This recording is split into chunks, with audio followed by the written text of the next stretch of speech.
Halo teman-teman, selamat datang di Lensa Sejarah. Hari ini kita akan membahas topik yang sering muncul di sejarah tapi jarang diulik, yaitu politik etis. Di sini saya sudah mengundang bintang tamu yang sangat spesial, yaitu Deva, akan membahas dampak positif tentang politik etis. Halo teman-teman, perkenalkan nama saya Deva Pramandika. Jadi di sini saya diundang oleh Mas Rajendra untuk mengisi podcast yang menjelaskan mengenai apa sih itu politik etis dan apa sih dampak positif bagi kita semua. Jujur ya Mas, kalau saya pas sekolah dulu mengenal politik etis itu sebagai politik balas budi doang Mas. Jadi dampaknya buat kita sekarang apa sih? Wah, pas banget sih Mas. Jadi politik etis itu kayak apa, titik balik paling emosional hubungan kita sama Belanda. Nah, bayangin Belanda ini, mereka baru sadar bahwa mereka memiliki hutan tanah sama Indonesia. Dulu tuh Belanda, mereka mendapatkan hasil dari sistem tanaman paksa. Terus di tahun 1901 Belanda ini, mereka baru sadar bahwa mereka memiliki hutan tanah sama Indonesia. Hutan darah, dramatis banget Mas. Memang ada apa di tahun itu? Nah, jadi gini Mas, tapi sebelum itu saya diberikan buat membaca buku yang saya baca terlebih dahulu. Oh ya, silakan. Jadi gini Mas, di akhir abad ke-19 kondisi rakyat kita tuh lagi titik nadir miskin banget Mas. Nah, terus banyak wabah sama banyak orang kelaparan. Nah, di Belanda sendiri orang-orang liberal dan humanis mulai protes. Mereka bilang, kita ini kaya raya karena Hindia Belanda, tapi kenapa rakyat di sana malah makin menderita? Jadi ada rasa bersalah dari orang Belanda sendiri Mas? Nah, betul kamu Mas. Jadi puncaknya itu saat Konrad Theodor van Deventer nulis artikel terkenal berjudul Hutang Kehormatan. Dia bilang Belanda punya hutang moral jutaan gulden yang harus dibayar balik ke rakyat Hindia Belanda. Itulah yang bikin Ratu Wilhelmina akhirnya luluh dan mencanangkan kebijakan baru untuk menyejahterakan rakyat koloni. Oh, jadi bukan sekedar PHT, tapi ada desakan moral gitu Mas.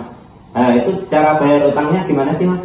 Nah, ini dia Mas yang kita kenal dengan Trias van Deventer, atau bisa disebut 3 pilar utama. Ada irigasi, imigrasi, dan edukasi.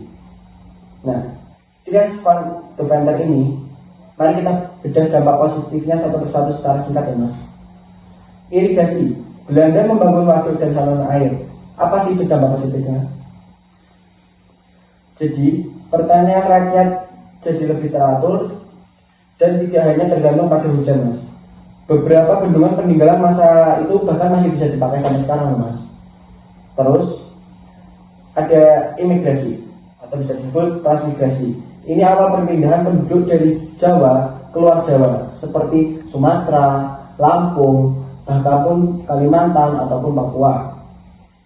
Tujuannya untuk pemerataan tenaga kerja dan pembukaan lahan baru. Nah, kalau yang edukasi ini yang paling gencanji Mas. Belanda mulai mendirikan sekolah untuk kaum bumi putra. Dampak terbesarnya yaitu lahir golongan terpelajar. Bentar Mas, kalau soal edukasi bukannya itu cuma mencetak kayak orang untuk Belanda ya Mas ya? Nah, tepat kamu Mas. Nah, pendidikan membuka cakrawala mereka itu Mas. Mereka mulai baca surat kabar internasional, lalu belajar tentang demokrasi dan kesetaraan. Inilah yang melahirkan golongan terpelajar Mas. Tanpa politik etis, mungkin kita tuh nggak kenal yang namanya Sutomo, Cipto Mangunkusumo, dan bahkan itu Bung Karno Mas. Jadi bisa dibilang politik etis ini secara tidak langsung ibu dari pergerakan kemerdekaan kita. Bisa dibilang seperti itu sih Mas.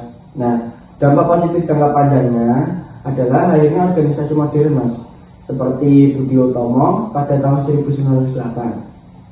Menandai kebangkitan nasional, media massa, munculnya pers Bumi Putra yang kritis, lalu kesadaran identitas dari yang terjadinya bersifat kedaerahan seperti aku Jawa, aku Sumatera, aku Papua. Lalu mereka mulai sadar, mereka mulai bersatu menjadi bangsa Indonesia. Bagus banget Mas pembahasannya Mas. Ya. Jadi teman-teman, sejarah itu bukan soal angka tahun, tapi soal perubahan di masa lalu yang merubah kita hari ini. Sampai jumpa di episode berikutnya. See you next time. Dadah.